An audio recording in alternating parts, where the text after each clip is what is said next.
the heart of the University of Goroka's spiritual and social life stands Reverend Daniel Paraide, a man whose impact reaches far beyond the chapel walls.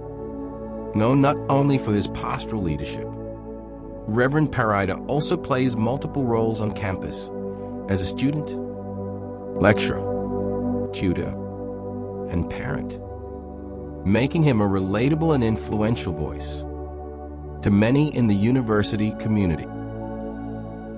I came into the university in 2017 as the chaplain for the United Church because I was doing many of the things that impacted the university as a whole. The top management, including the Vice Chancellor, plus the Council of the University, decided to request me now to play the role of the university-wide chaplaincy service.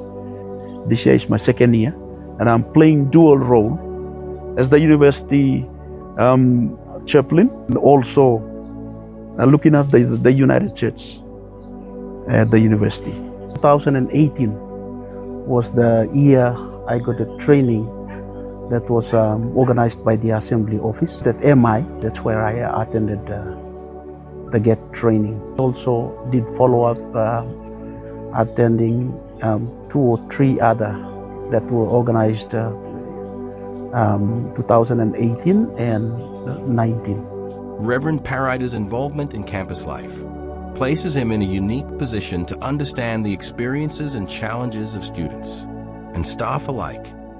As a student, he appreciates the academic pressure, and cultural expectations that young people navigate. We had a lot of instances where the girls didn't realize the importance of existence at the university level. They sort of abuse their own lives. And sometimes when they ran short of rental monies, they use their bodies to get money. And then so many of them had to experience pregnancies, and that resulted in abortion. Also girls hanging themselves, the suicidal cases were many. And then until we got the GET in 2018, we began talking to the girls. And then my wife and I, we organized the girls' gatherings, which was funded by the chaplaincy service. And so we were organizing it, and then we invited the nurses to come inside and talk about the consequences of abortion and the place of girls in the university. We encourage them to be strong so that they can continue their education. One of his most passionate commitments is his advocacy for the Gender Equality Theology, GET program, a faith-based approach that challenges harmful gender norms and promotes equality grounded in Scripture.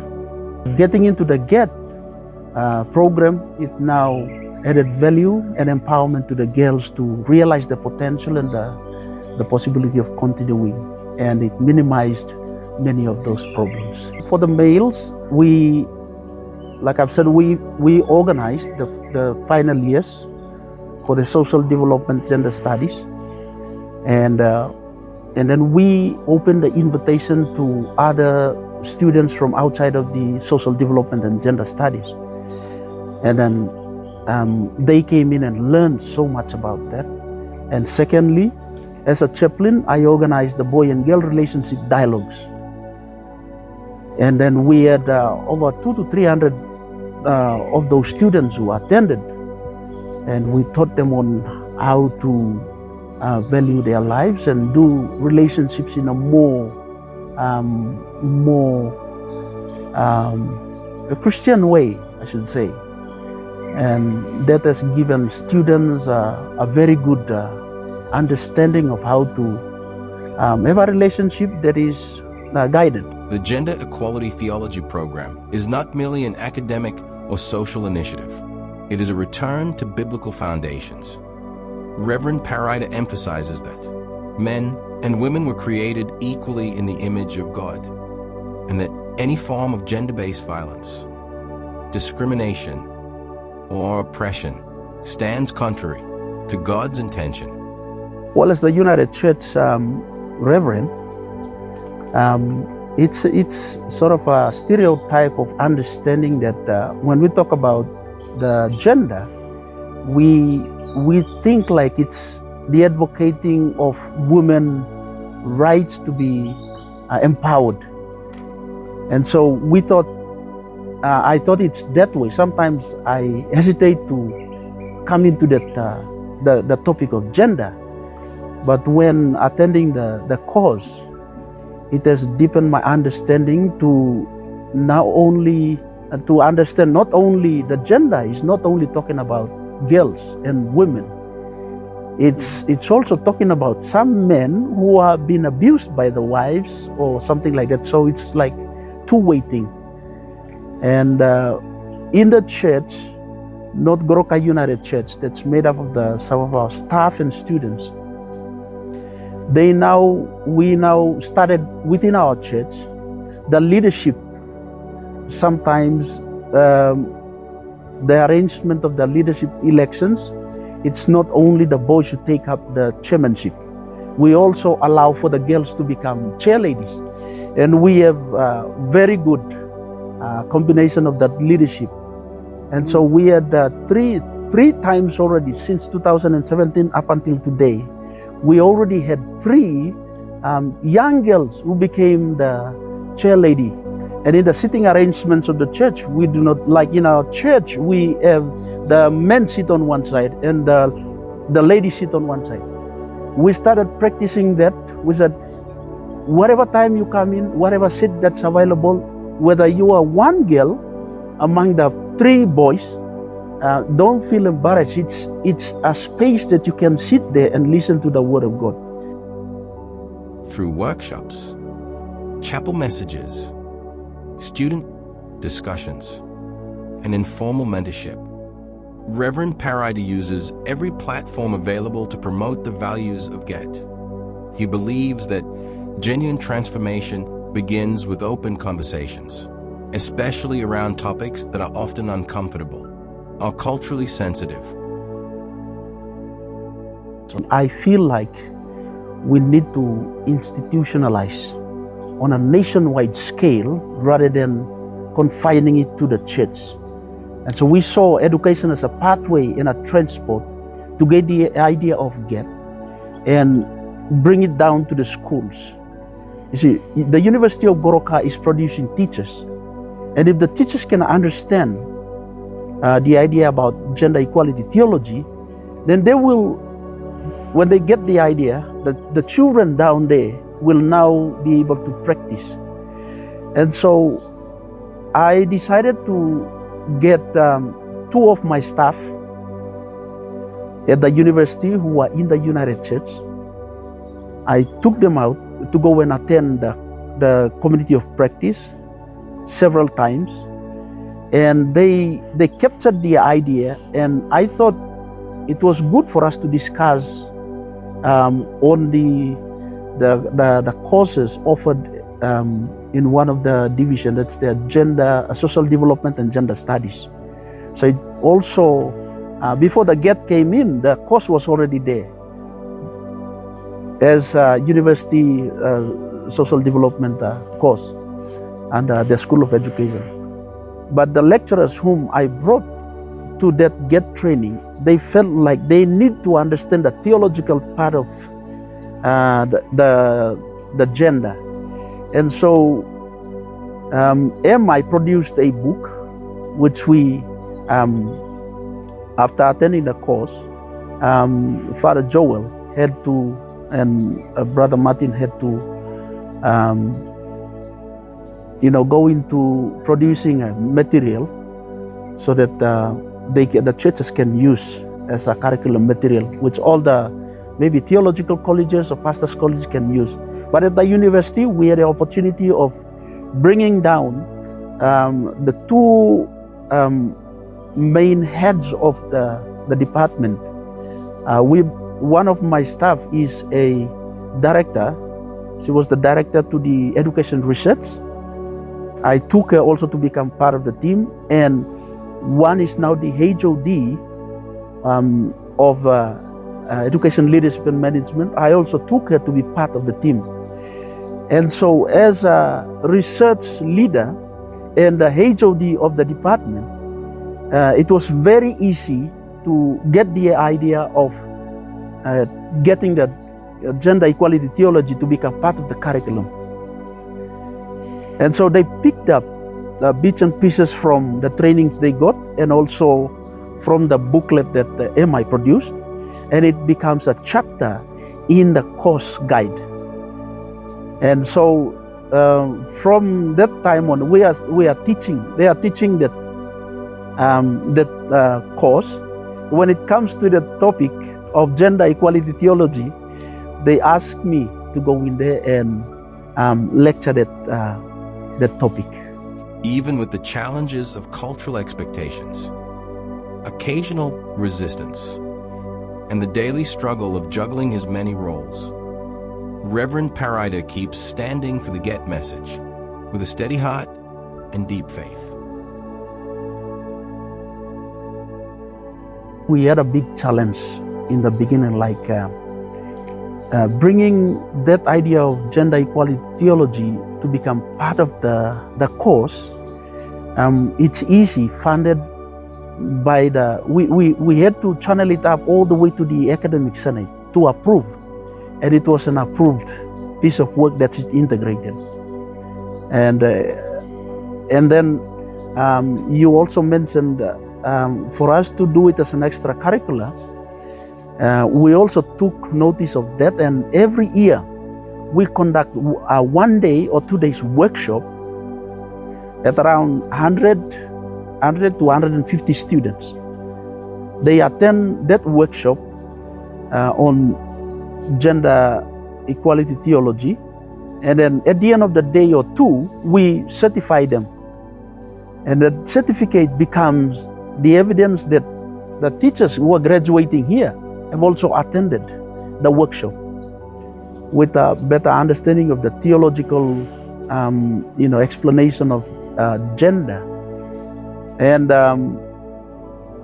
we went through a lot of challenges, especially with the financing.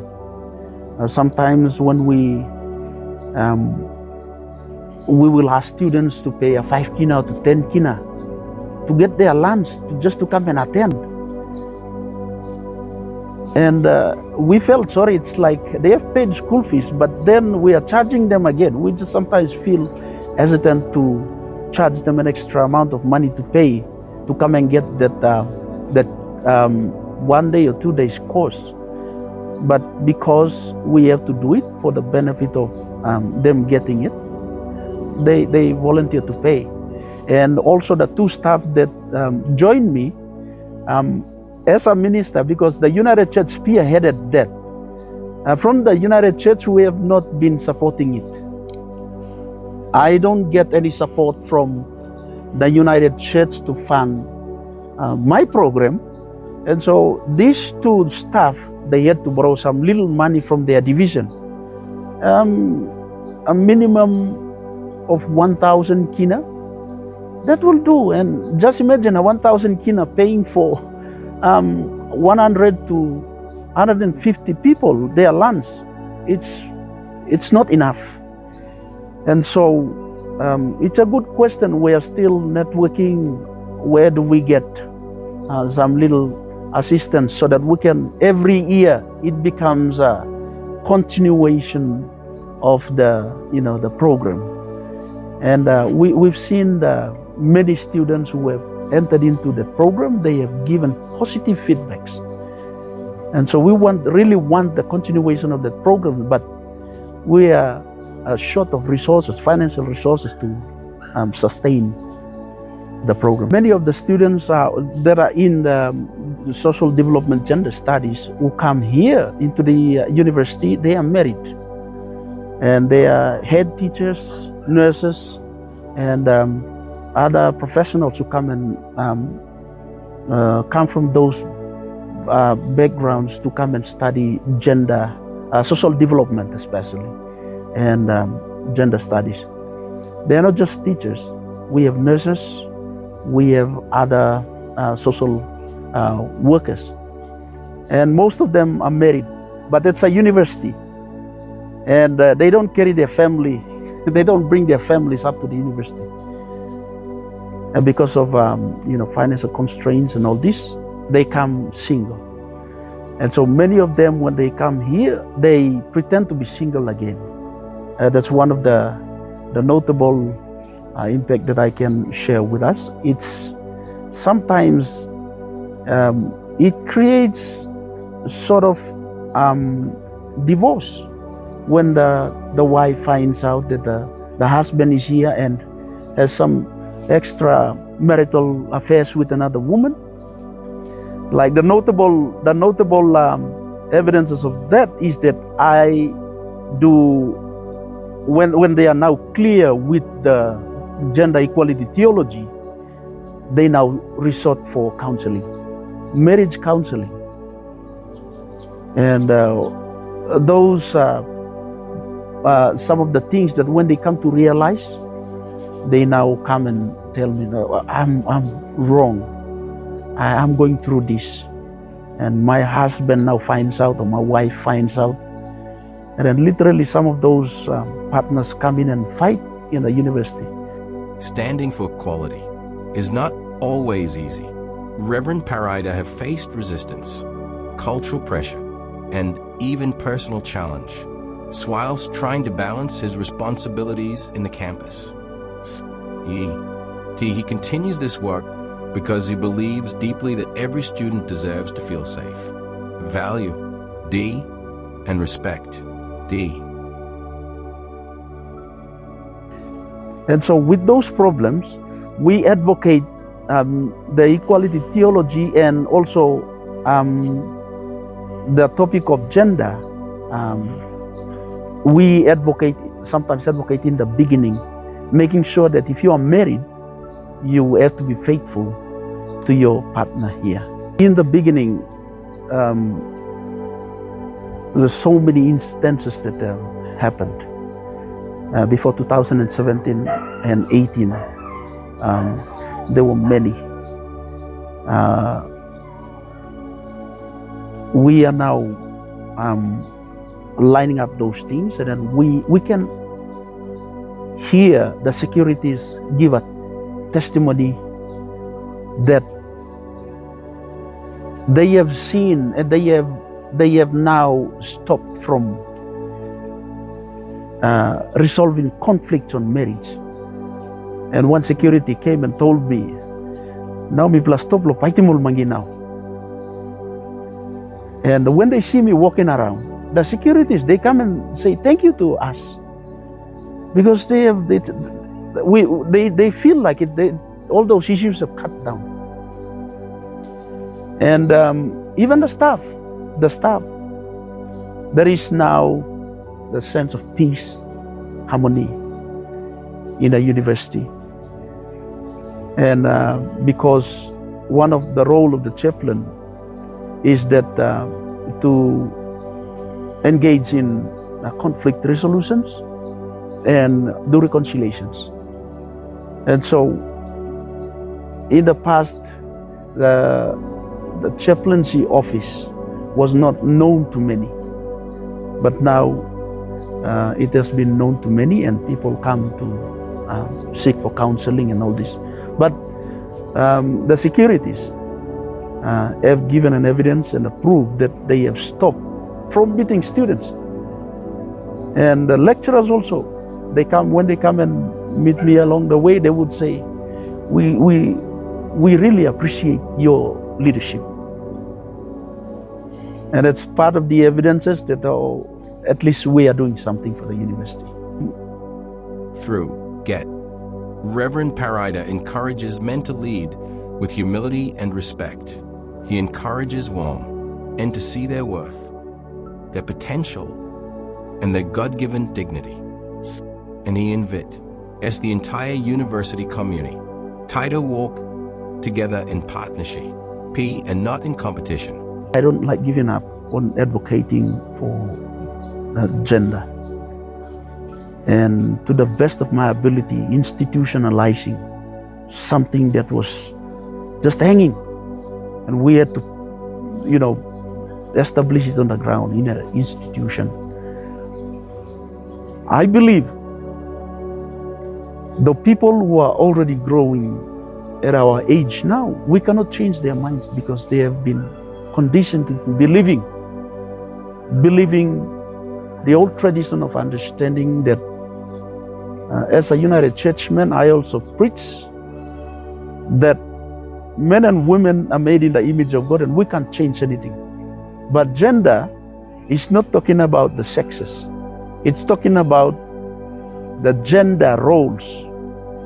Because sex, we cannot change it. It's the biological, physical characteristic of being a male and a female. And gender is a socially constructed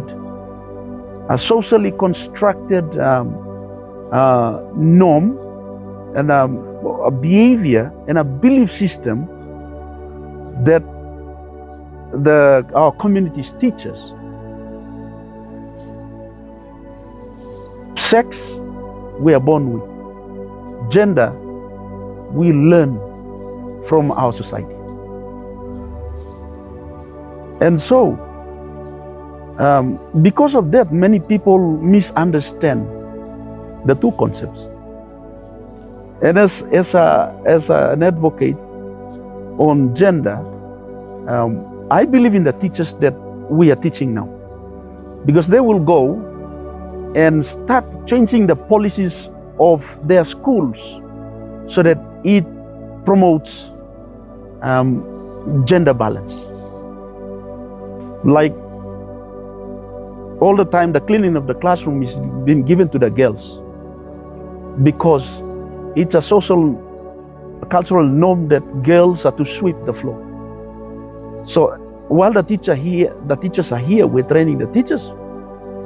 We're trying to set up a new culture in the classroom that boys should also clean the classroom. Girls clean the classroom, boys clean the classroom. And we sometimes categorize the games that children play. Girls play basketball and the boys play rugby and soccer.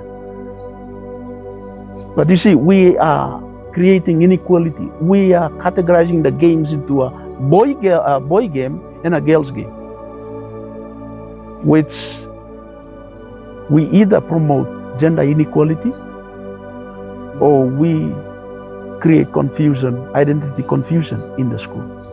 So while understanding gender from the theological perspective, we have to tell everyone that you are made in the image of God and the Spirit of God lives in both the girl and the boy.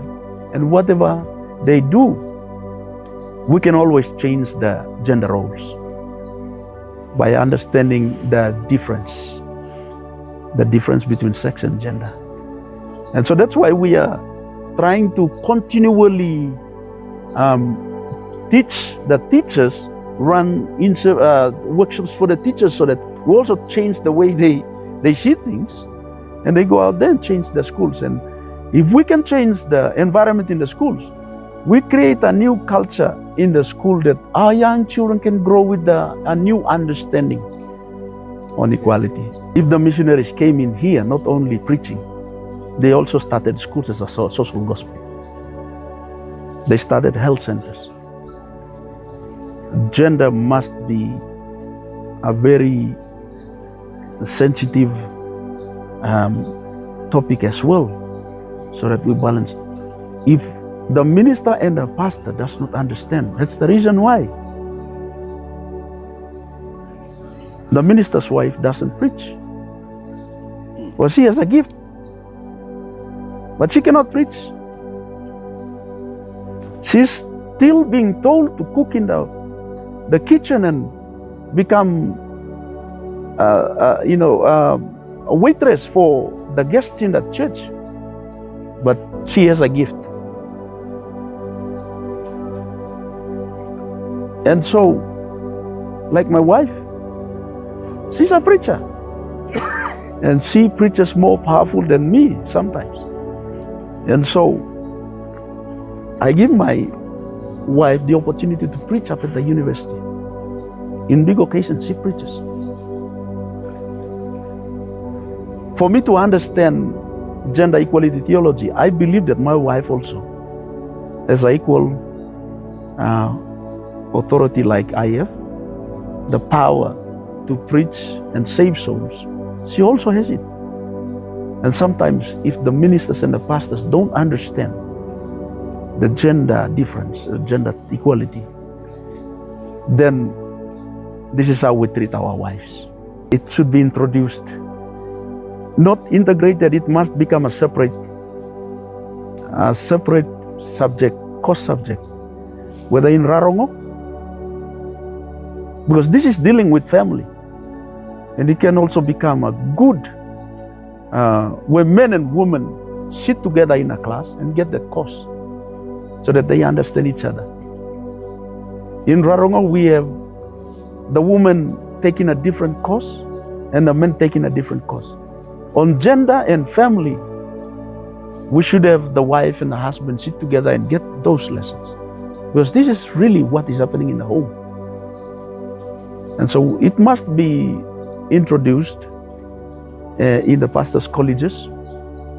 All the pastors must understand, because they will become the authority to advocate in the communities. Who's going to provide the platform for you to go and advocate on gender? It must be integrated into the church programs, so that it becomes more effective.